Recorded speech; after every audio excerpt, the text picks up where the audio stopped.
This is part 5 of Making Cozy Fall.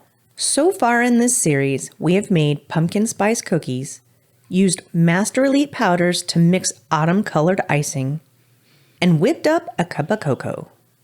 Today, we tackle a cozy sweater-inspired pumpkin. I'm going to be honest with you right from the beginning. I was not looking forward to icing this cookie. It is one of my favorite designs of the series, second only to the mug we decorated in part 2, Icing Cozy Cocoa Commentary. But it requires me to do wet on wet. But first, I have to outline the cookie. I am still using the soft peak piping consistency that I have used all throughout this series for my outline.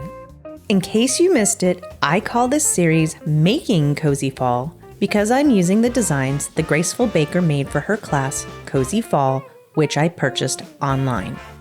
I have switched up the colors and their placement a bit, but for all intents and purposes, this is Cozy Fall. For all of her designs for this set, Grace instructs to allow the outline to dry before moving on to the remainder of the decorating. As it is no secret just how much I am not a fan of being able to see the outline, after the first cookie I made on decorating day, I ditched waiting for it to dry first. This is a pretty thin flood icing. You can tell by how easily it settles into itself after I squeeze it out. I don't even need to use my scribe on it. Because wet on wet requires really quick work, I grab my burgundy icing as quickly as I can to apply it on top of the white.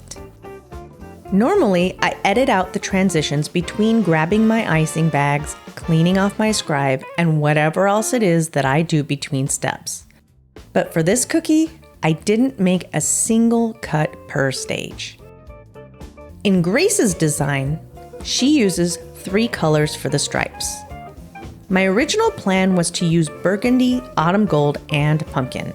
However, in the moment, I decided not to chance wasting any extra time grabbing my pumpkin icing for fear that the icing would start to dry too much before I could get my scribe to it. This may sound over dramatic, but historically I have had some serious struggles with wet on wet. I didn't have time to discuss it in part 3, Icing Cozy Leaf Commentary, but I could have. You can see here that my icing has already started to crust over by the time I stick my scribe into it.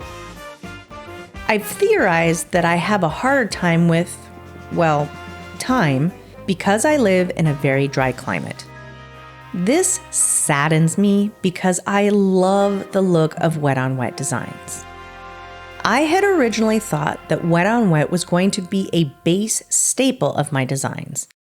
But alas, I have had to pivot. I did allow my middle section to crust over before moving on to the outer sections. The fun part here is trying to match up the lines with an appropriate curve toward the edge of the pumpkin. You can totally see the inspiration for this design is one of those 80s era knitted sweaters. I think she nailed it.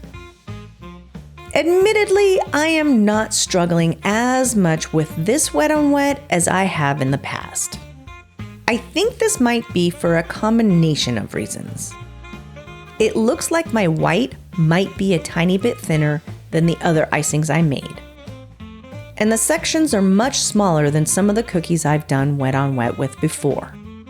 And I am moving really fast, which you can kind of see by how non-uniform my scribe pulls are, and how I didn't even attempt to get my icing over the ugly outline.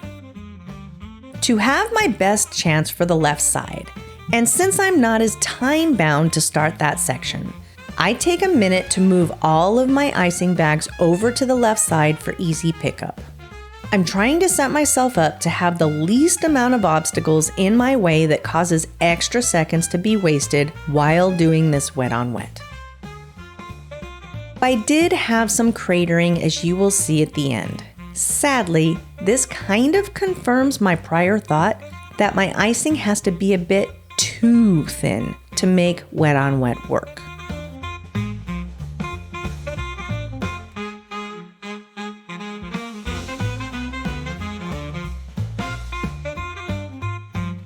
Since it is a good challenge for me, it allows me to be at a more ideal angle and it amuses me, I use my left hand to lay down my lines. I do take a second to wipe off the tip and try to help reduce the amount of blobbing that happens when I start my lines.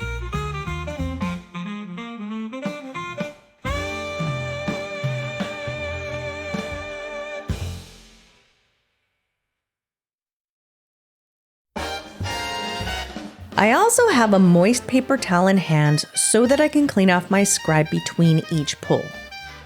This helps to keep the pulls clean. For most of my decorating, I prefer to use the scribe I have with the thinnest needle on it. Mostly for this right here. It settles the icing that has just started to crust over much better than a scribe with a thicker end. Now very carefully, I transfer this guy back to my dehydrator for about 15 minutes before piping on the stem. I am using a medium peak icing in true brown. I think this was the perfect choice of stem designs. It helps to maintain that suggestion of the knitted sweater, and honestly, it is super simple to pipe on. I have created my own little pumpkin patch. See you next time! Next time on Kuny's Cookie Chronicles. This is the final episode of a 6-part series, Making Cozy Fall. Today I tackle the most daunting of the Cozy Fall designs and give a review of the Graceful Baker's course, Cozy Fall.